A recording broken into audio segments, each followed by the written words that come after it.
greater emphasis on suprasegmentals that influence intelligibility. Intelligibility, it means the ability to make our speech very clear so that the listeners, especially the native speakers, can understand what we mean.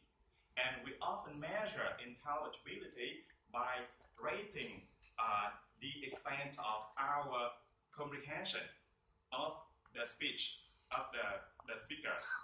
Okay, so we use the rating scale to rate our judgment whether the native speakers can understand the non-native speaker's speech or not. And of course, mispronunciation can harm intelligibility a lot. So there is a call for more emphasis on suprasegmentals. By suprasegmentals, research means we need to focus on the sentence stress, primary stress, rhythm, thought groups, or intonation. But we used to focus more on consonants and vowels. And we teach a lot lessons about consonants and vowels. That's just the minor things in communication.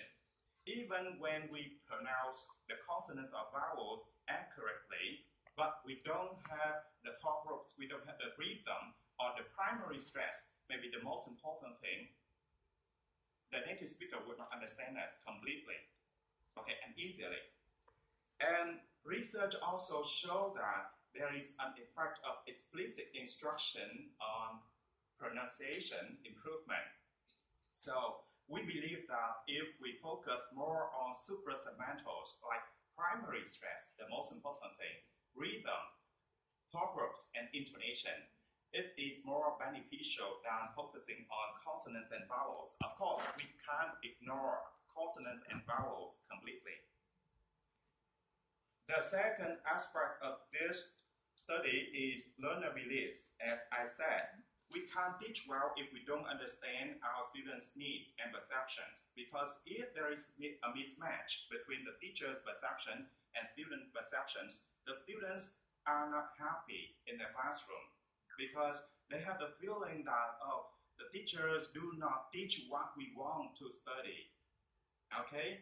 So it depends on the goal of our classroom. We are preparing the student for the exam or preparing for communication. So we have to care about our students' perceptions. And you see, so far, there has been little attention paid to L2 learner perceptions, but some research studies in the field of pronunciation instructions also shows that learners' perceptions of pronunciations difficulties.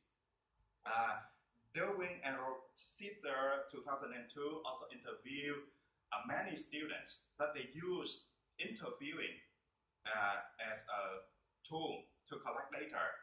And Darwin and Timish also conducted the study on students' perceived pronunciation goals. They did a survey, but there have been very few studies conducting a survey because we don't know what aspects of pronunciation instructions there are. And that's the goal of my study. I conducted a survey, a questionnaire that has been based on the readings I have done, not based on any previous reading, not based on previous questionnaires already designed by other researchers, and this is the original one. I have two questions. The first question is, what factors underlie EFL learners' perceptions regarding pronunciation instruction and pronunciation accuracy? As I said, there has been no research looking at the factors underlying the students' perceptions of pronunciation instruction.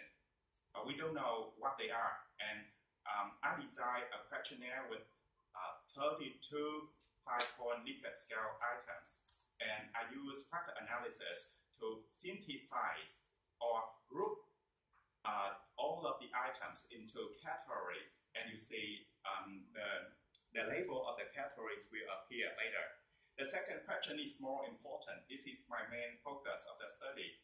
I asked the question whether EFL learners differ in their perceptions according to their proficiency levels, pronunciation training, and language experience. So in the background information section of the questionnaire, I asked the students about their proficiency levels, their prior knowledge or prior training of pronunciation. It means, for example, have you ever taken a pronunciation course, something like that? And language experience, it means, are they exposed to real communication outside the classroom? Have they ever talked to a native speaker, or have they used cable TV, or have access to the internet, or something like that? Okay. About participants, in my proposal, I proposed 350 participants, but actually I collected data.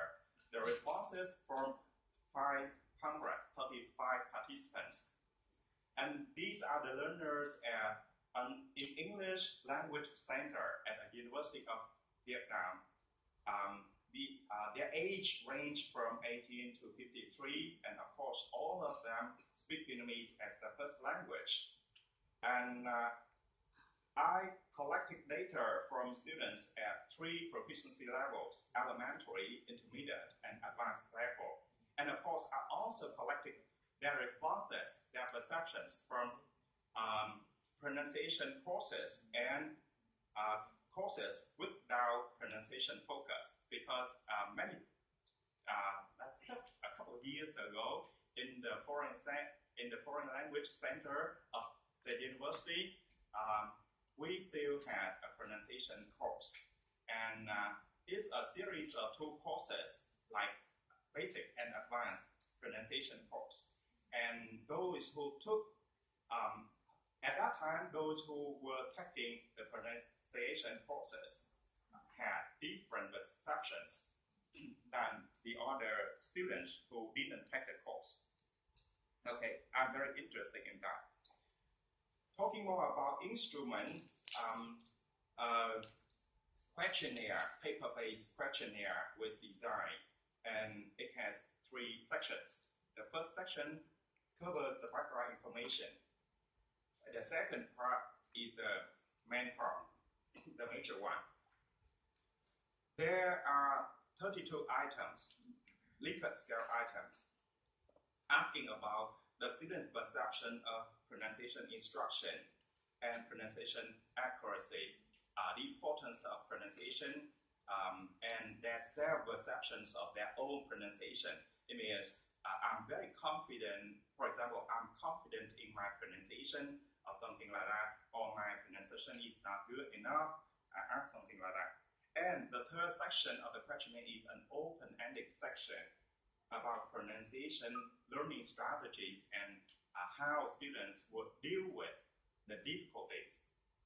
But in this presentation, I would not present the results of the third section. It is focused on the second section of the questionnaire. It means the self-perceptions of pronunciation instruction, because of time limited.